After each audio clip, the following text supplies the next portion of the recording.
myself on how close to death I was, because I was there. I was on the edge of life and death for a long time. Anyhow, so the pain was just overwhelming. That's all I could think about was the pain.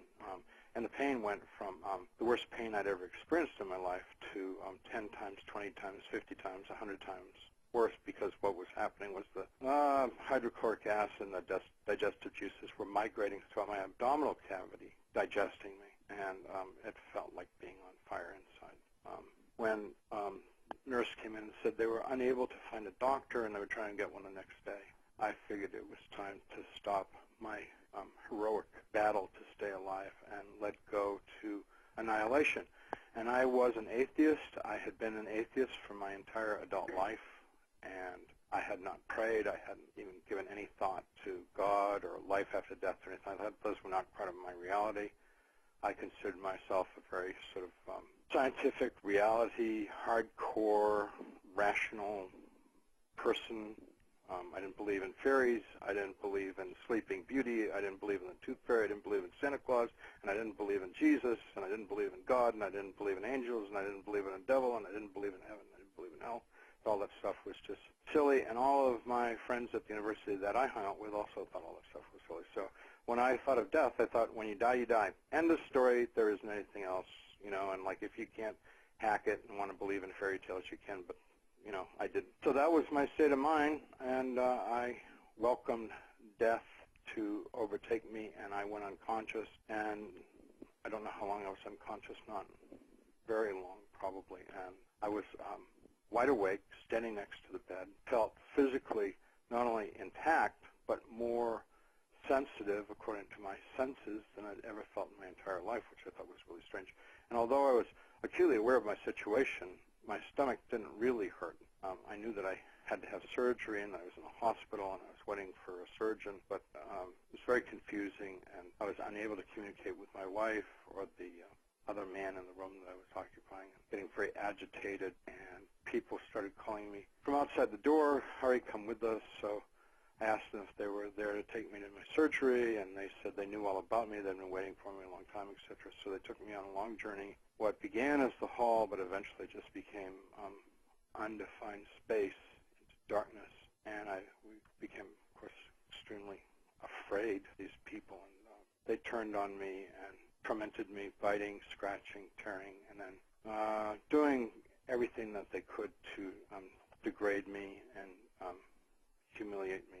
And it was very real and very painful. I don't really like to go into any more of that. And I was on the floor of that place, and I heard a voice that sounded like me say to me, "Pray to God." And I thought, I don't believe in God. What a stupid idea. And the second time the voice said, "Pray to God." And I thought, I don't know how to pray. I can't pray. The voice said, "Pray to God." And the third time, the voice said, "Pray to God." And I was thinking about when I was a child. I had gone to church and in school and stuff, and we prayed. I was trying to think of bits and pieces, and the people around me who had been tormenting me became extremely agitated when a few bits and pieces mentioning God slipped from my lips, just trying to remember what prayer was. And when they became so excited that I realized I finally had a weapon to fight back with. And I was trying to think of things about God to say, you know, and they were screaming at me that things were going to get much worse for me and that nobody could hear me and there was no God. So what kind of things did you end up saying to God? Glory, glory, hallelujah, his truth goes marching on. Yea, though I walk through the valley of the shadow of death, I'll fear no evil. Little things from your childhood, huh?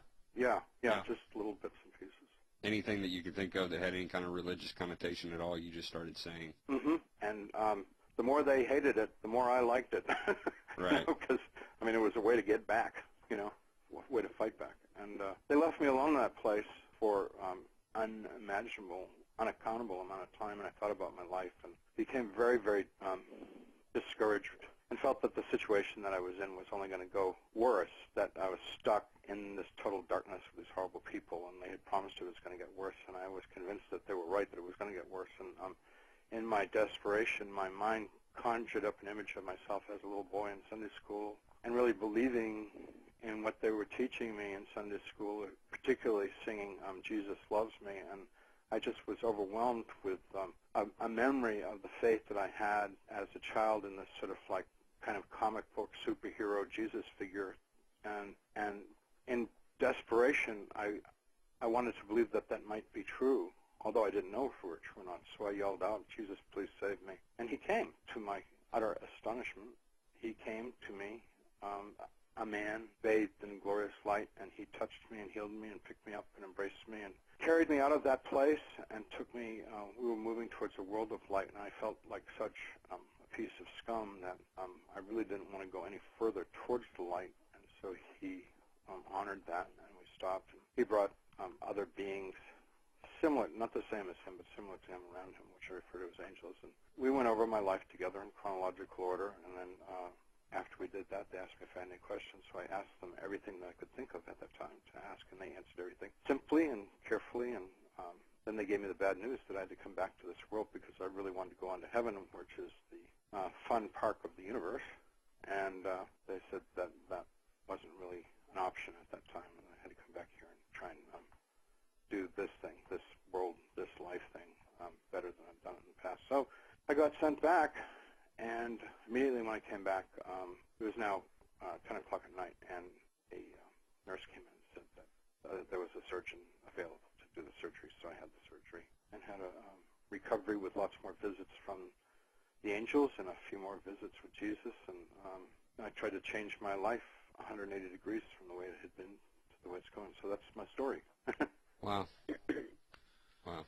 Okay, thank you, Howard. Now, Hammett, according to Howard, when he was on his deathbed, he was expecting to experience nothingness, or the big zero, as he called it. And then, of course, he was surprised to see this whole other physical dimension. Now, you obviously have the same worldview as Howard did before his experience. How would you best describe his experience from an objective point of view? In other words, is this something that you would never be able to believe unless you experienced it firsthand? How about you two guys dialoguing on those a little bit? Hammett, maybe starting with your comments. Sure. Well, first of all, it's a very powerful story, and I did get a chance to look through some of the excerpts from Howard's book online and stuff, and it was very compelling.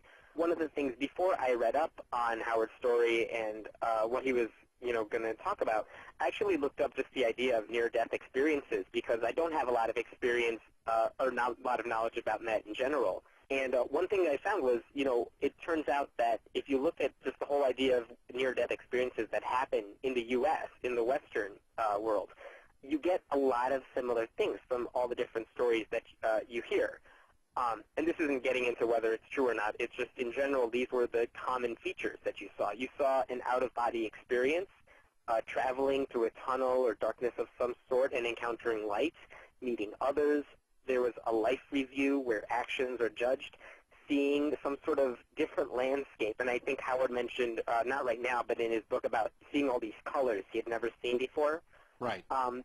There's a barrier between life and death, and feeling of peace and euphoria. And yes, you mentioned the tormentors, but you said after that was gone, maybe there was a lack of pain, or the peace was there. And I read that before I read Howard's story, and it seems like all of those characteristics were also there. Right. And I'm not saying, and I don't know, there's I guess two ways to take that. One of them being, well, it happens because it's true. That's why it happens the same way for all the people that have those experiences. And the way I thought of it, though, is that I think when you hear about these near-death experiences and when you see other people having them and how they describe it, that's the experience you're going to have if it comes down to it. And I think an analogy, something similar to that, if you hear, and I'm not trying to compare these two at all, but in the sense of like alien encounters, if you look 100 years ago to people who say, I saw an alien, okay, they describe them one way, and yet as you see Hollywood change their depiction of what aliens look like in the,